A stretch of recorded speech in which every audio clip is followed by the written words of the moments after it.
When looking for the best microphone for podcasting, live streaming, YouTube videos, and even just general vocal recording, hands down, the best microphone has been, without debate, the Shure SM7B. This microphone is legendary, and probably your favorite podcaster or even music artist has used this mic to do what they do at a very high level. But there's a new kid on the block, and Shure actually updated this microphone, and they did it with the Shure SM7dB. And in this video, we're actually going to compare these microphones together to see if the $100 difference is either worth going for the newer version, or if you have the older version, if it's worth updating. But maybe you want a high quality sound, but you want to save a lot of money. Well, what you've been hearing to right now has been the Shure MV7X, which comes in at about a third of the price of these other microphones. So let's break them all down so that you buy the right microphone for you.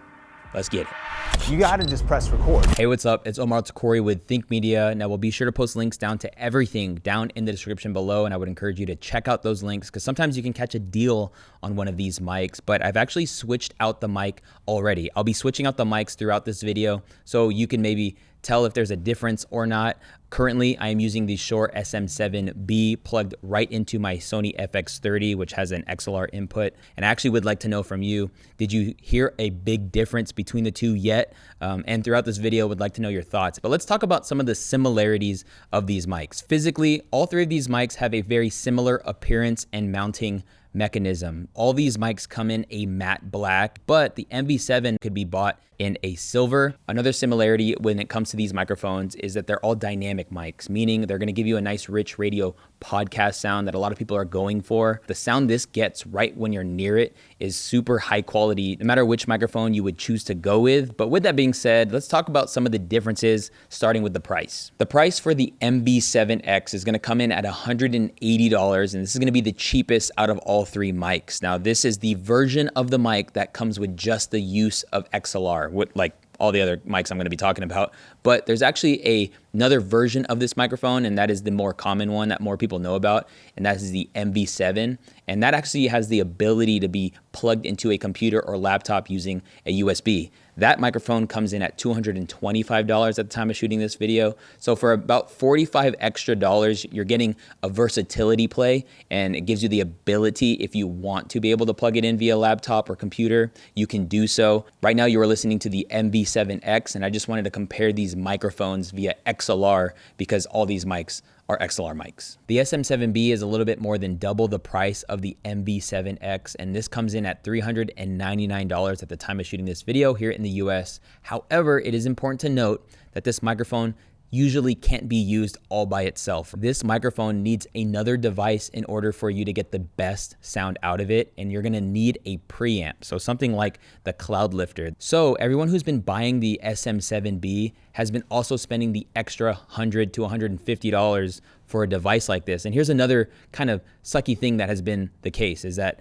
when you buy this, which makes this mic sound really good, you're gonna actually need an additional XLR. So you're plugging from this microphone into the Cloud Lifter, and then from the Cloud Lifter into either your camera, or maybe you have a recorder or what have you. But that's the way you're gonna get this mic to work. I've actually found a more streamlined and cheaper version of something like this, and I've been using a FET head, which comes in at around $50, and so it's not gonna really break the bank, and it's gonna give you the same results pretty much. And I like how more sleek it is. It literally just goes on at the end of your XLR cable right before you plug it into a device, and it's gonna give you that extra boost that this mic needs. So I say all that to say that although this mic is $399, you're gonna need to spend extra coin to make it sound the way you want it to sound. Now, the Shure SM7dB, which is what you hear right now, comes in at $499 here in the US at the time of shooting this video.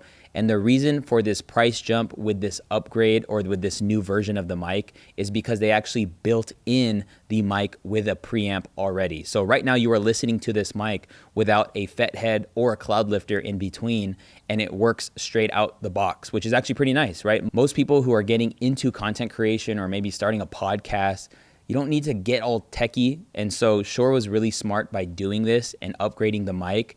I would say, however, on a visual standpoint, I kind of like the SM7B a little bit more because it's just a little bit more sleek and there's not that much branding on the mic, especially if you have an older one when there's no branding at the front of it. It really looks like a brandless mic, which is why I think it actually got pretty popular. Now let's go into the technicalities of these microphones, and starting with the MV7X, I would say this is the most simple mic out of the bunch. This is a plug and play microphone, meaning there really isn't any settings. There's literally an XLR output. You plug in an XLR, plug that cable into something that will record or capture your audio. It's really the most simple use case. Currently, there's a new podcaster that's been using this microphone and who's blown up. Her name's Bobby Altoff, I believe, and her podcast is called That Really Good Podcast. And she actually just uses these mics.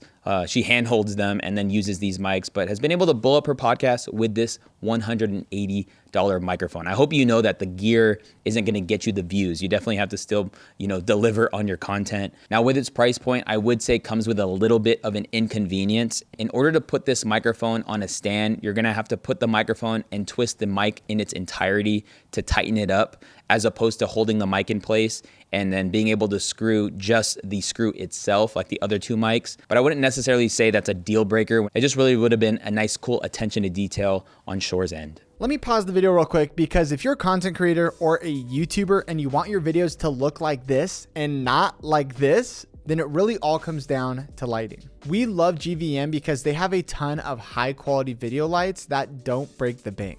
Whether you're looking for lights with RGB lighting to splash some color on your background, maybe you are looking for professional tube lights for your video projects, or you need a professional softbox setup to get lighting like this for your YouTube videos or your podcast, GVM has you covered. To check out their products, click the link down in the description, and thank you GVM for sponsoring this video. Now, I do want to make an honorable mention about a little product that Shure released. It's called the MV7x, and this device actually turns your basic XLR microphone into a USB microphone. Yes, kind of pretty cool that you can convert it using a nice little device. And this device comes in at $130 at the time of shooting this video. And it really makes using a mic like the SM7B or the SM7dB very easy with a computer or laptop. It also expands to the ability to be able to use headphones and monitor what it is you are saying.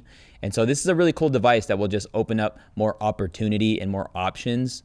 However, if you did just want a microphone that just does it all, then I would encourage you to actually just go with the MV7, save some money on the front end, and get the versatility.